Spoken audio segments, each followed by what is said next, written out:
Assalamualaikum warahmatullahi wabarakatuh. Saya di sini akan mempresentasikan tentang metode pembelajaran Discover Learning.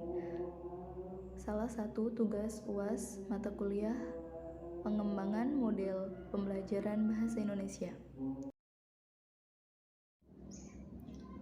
Bismillahirrahmanirrahim. Assalamualaikum warahmatullahi wabarakatuh. Gimana kabarnya teman-teman di rumah? Semoga dalam keadaan sehat walafiat.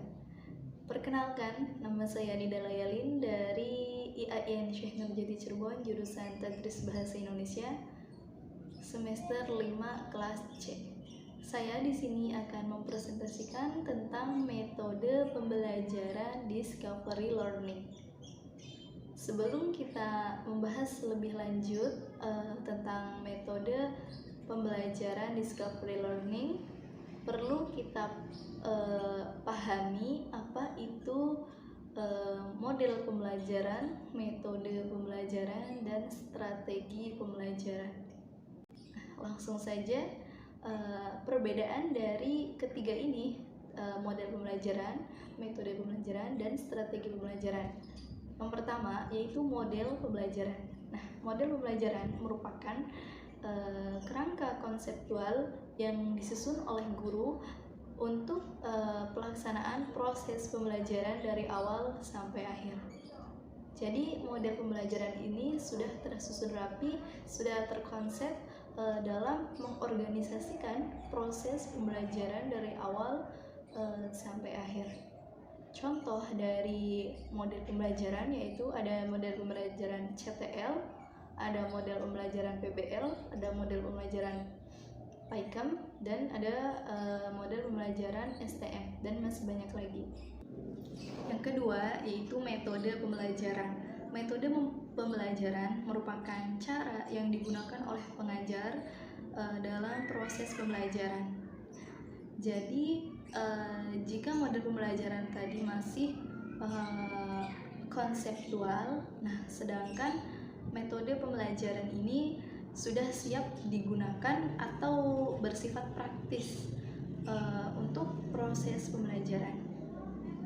Ketiga, contoh dari metode pembelajaran yaitu ada metode pembelajaran mind mapping, ada metode pembelajaran inquiry, ada metode pembelajaran role playing, dan ada metode pembelajaran discovery learning yang akan kita bahas dalam video ini, dan masih banyak lagi. Ketiga yaitu strategi pembelajaran.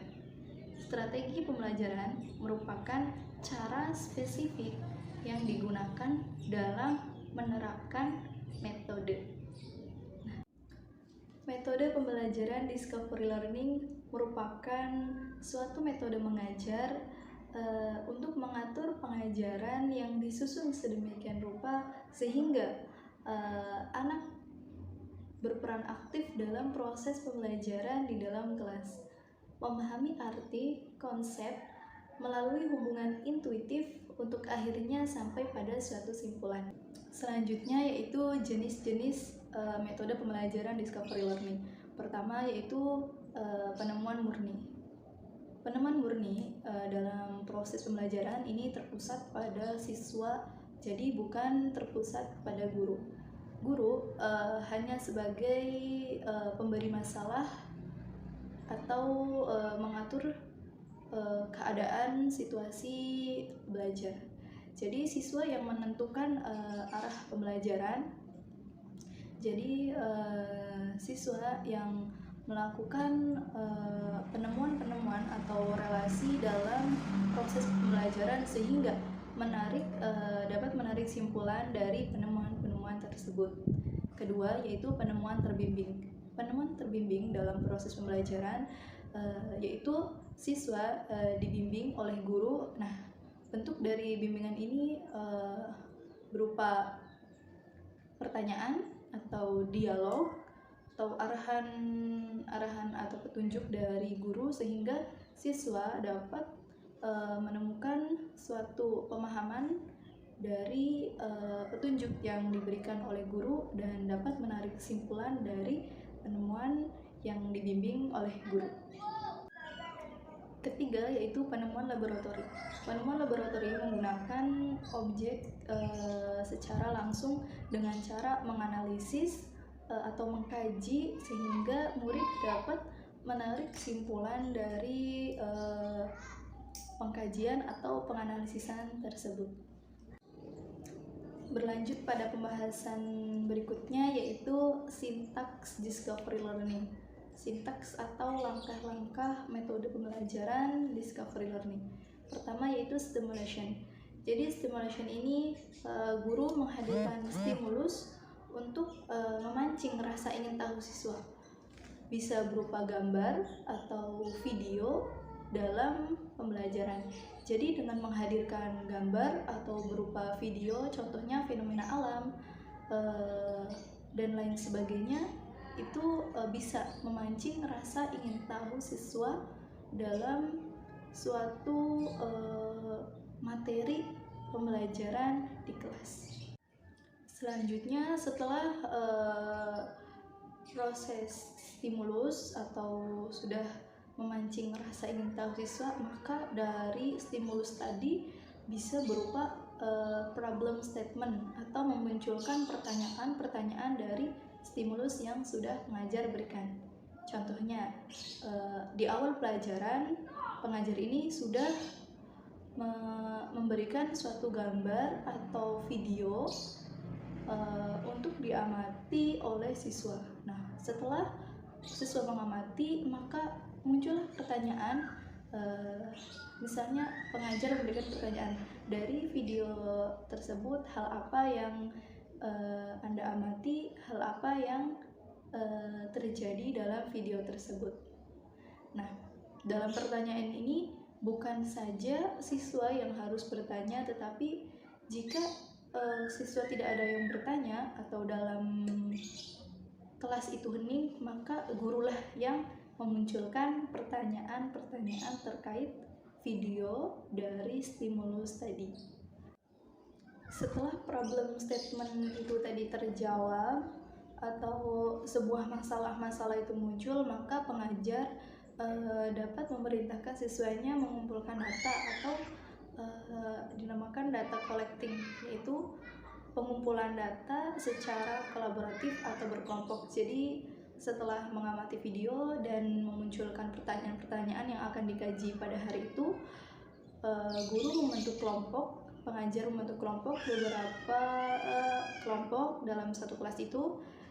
Dari satu kelompok itu ada beberapa anggota.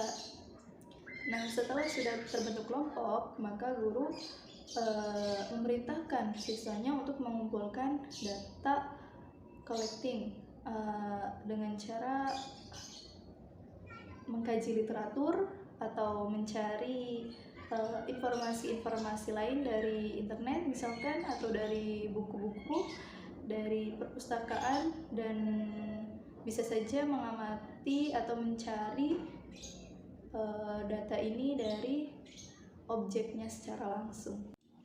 Selanjutnya yaitu setelah data collecting atau data-data sudah terkumpul, yang dilakukan oleh siswa yaitu generalization, yaitu menarik kesimpulan dari penemuan-penemuan tersebut. Jadi dari analisis, dari pengkajian yang sudah dilakukan siswa atau studi literatur, siswa dapat menarik kesimpulan dari penemuan tersebut. Nah, yang perlu diperhatikan dari menarik kesimpulan penemuan-penemuan tersebut, siswa dituntut untuk memberikan atau menguasai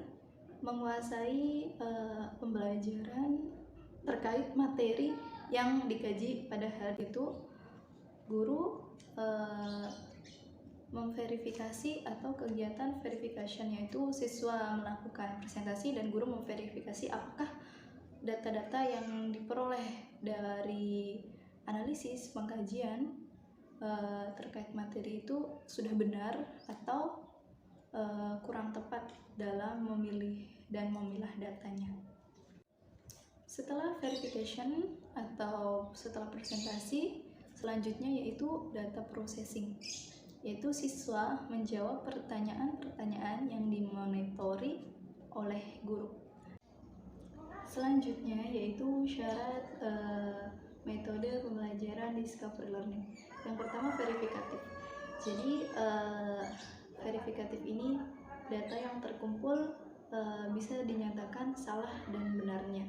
Jadi data yang sesuai bisa dikatakan benar dan data yang tidak sesuai dikatakan tidak benar atau salah. Kedua yaitu kegiatan.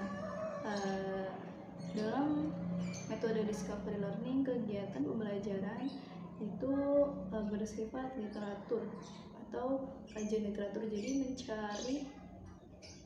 mencari data melalui analisis atau observasi atau kajian literatur dari buku dan internet lainnya. Nah, dari data tersebut bisa diverifikasi oleh guru. Jadi kegiatannya itu bersifat literatur. Ketiga yaitu analisis KD. Nah, analisis KD ini jika KD 3 dan KD 4-nya itu terpisah, maka dari turunan KD 3 ini tepat untuk proses pembelajaran discovery learning pada KD 4. Terakhir yaitu outcome. Jadi di awal pembelajaran siswa sudah diberitahukan ujung dari pembelajaran discovery learning ini atau pada materi yang dikaji pada hari itu. Baik teman-teman, kita lanjut ke pembahasan terakhir yaitu kelebihan dan kelemahan metode pembelajaran discovery learning. Pertama yaitu kelebihan dari metode pembelajaran discovery learning.